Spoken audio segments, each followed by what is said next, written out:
Hey guys, I just came back from the Digimon Finals in Den Haag. I played unsurprisingly Machinedramon and I placed 108, which is kind of sad for me. I wanted to place better and I think I could have done better, but a lot of friends that saw me in the venue and opponents I played against were very surprised about my Machinedramon deck list, and I wanted to share this deck list with you since it's very unique and I think it's kind of hard to play or to grasp. I didn't even fully grasp it, that's why I lost at least 2 games, but I think there's even more potential in the deck and I will show you now. When building this deck, I was thinking about security control, a lot of Lugamon, a lot of Machinedramon, Mirage, to some degree D-Brigade, and a little bit of green in form of Bloom Lord or something. And I was kind of right, but there were way more D-Brigade than I thought it would be. But this deck is tailored against those decks. Starting up with the Digitamas, which come to a surprise already probably, is I will play 4 Missimon, which lets you return 3 Digipolice or D-Brigade cards from the trash on top of your deck and give you a 2k DP boost. And a lot of people were surprised by that already. The egg gave it away already, but for the rookies we play 4 Dorumon and 4 Commandramon BT14. Before going in depth about why I run the Commandramon instead of anything else, I have to continue with the champions. We play 3 Numemon and 3 High Commandramon, and we will not play the Numemon Tamer Satsuki, but Numemon itself is great already.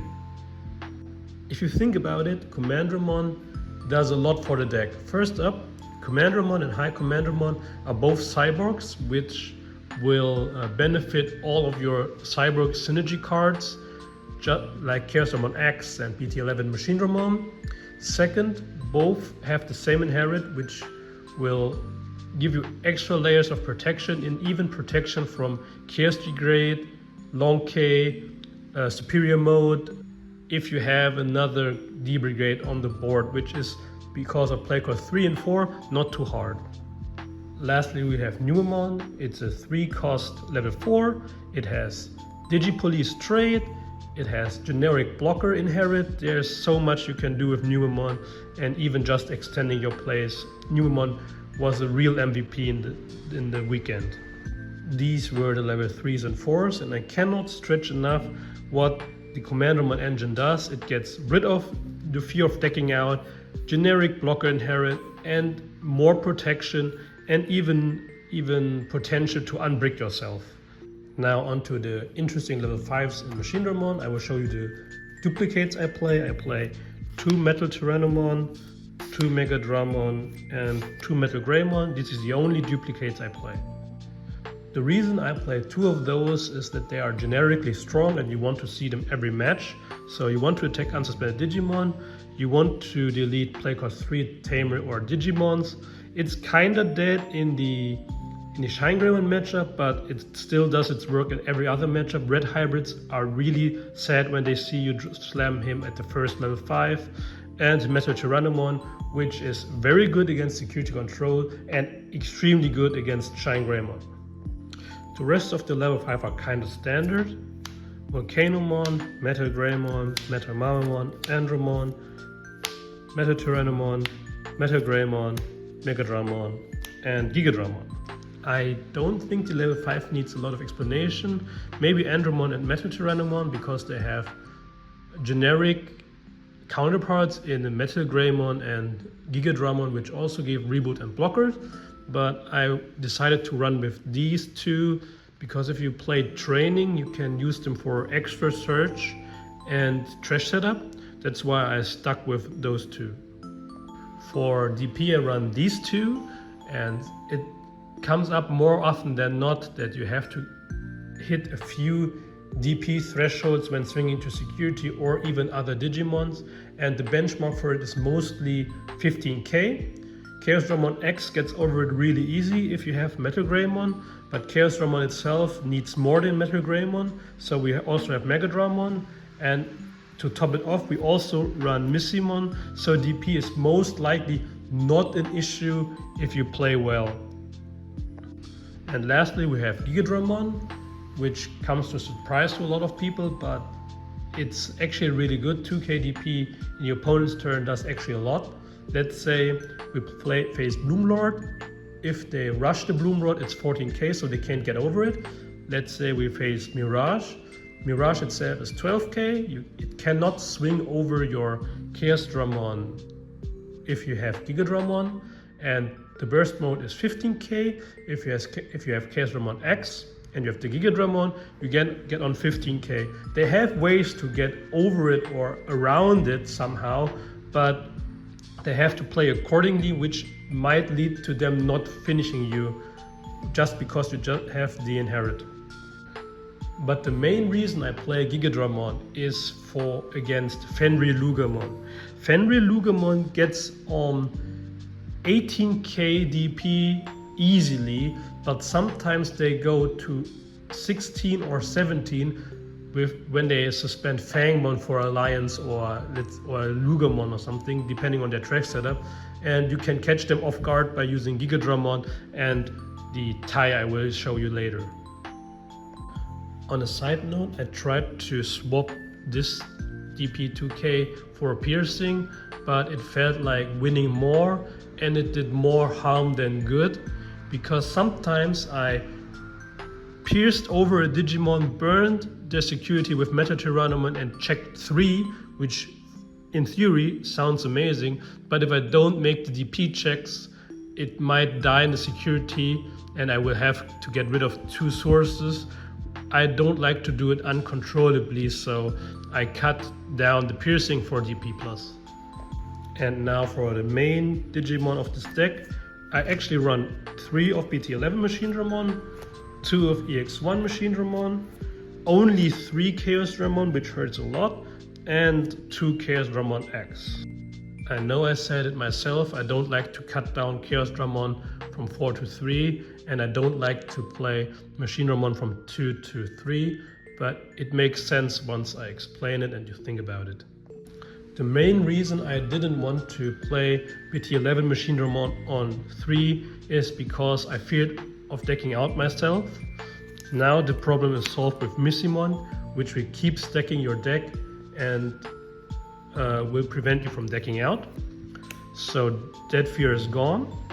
With 3 of them you most likely find Chaosdramon more easily, or you at least secure you have 1, which is most likely enough to win the game. Also, you easily find Chaosdramon and you find Machinedramon EX1. On top of that, by running 3 of him, you can do the BT11 EX1 Chaosdramon X combo more frequent and more consistent, which is one of the few ways to counter Lugamon, which is also a reason why I run 3 of him. And as a side effect, which I didn't even consider a lot, I was thinking about the defensive applications, but if you have consistent combo to these 3, it's easy to OTK your opponent out of the blue without them realizing it. For example, you have like this deck like this with a lot of level 5s, you swing, check 3, and you use the super education attack to delete your Digimon, burn another security, play this, gain 5, attack on the heavy mobile Digimon, swing again, getting 1 more check, and because you swung and used Missimon on top of that, you can secure that you have a cyborg there, and you can play this or this or this for the final check, for the final swing, which comes up more often than you think. So off to the tamers. I said it before when I talked about Gigadramon. We run 1 tie and 4 analog man. Starter deck tie, in addition to being a memory setter, has a unique ability of giving 2 KDP in 1 draw if an attack gets redirected, let's say with analog man. I redirect the attack, and in response I can suspend the tie to gain 1 draw and 2 KDP. The 2 KDP comes up a lot, the 1 draw not so much, but that's not the main focus of the tie. Take this with a grain of salt because both are one-offs, but it works with one of either. Both together would be insane, but it comes up more often than not. Chaosdramon X with this setup is 17 KDP, and Lugamon gets to 18 easily, but sometimes they have to default back down to 16 and 17, and if you can block that, their turn is over. Mirage burst mode is 15. They stop running DP pluses, so burst mode cannot swing over this. Burst mode can't even swing over this.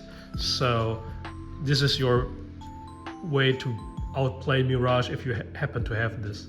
But one of these is enough for Mirage for the burst mode already.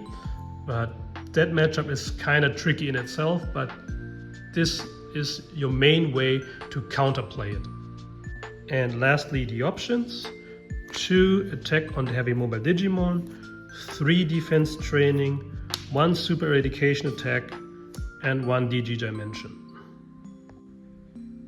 Attack on the heavy mobile Digimon is great in itself, it does so much.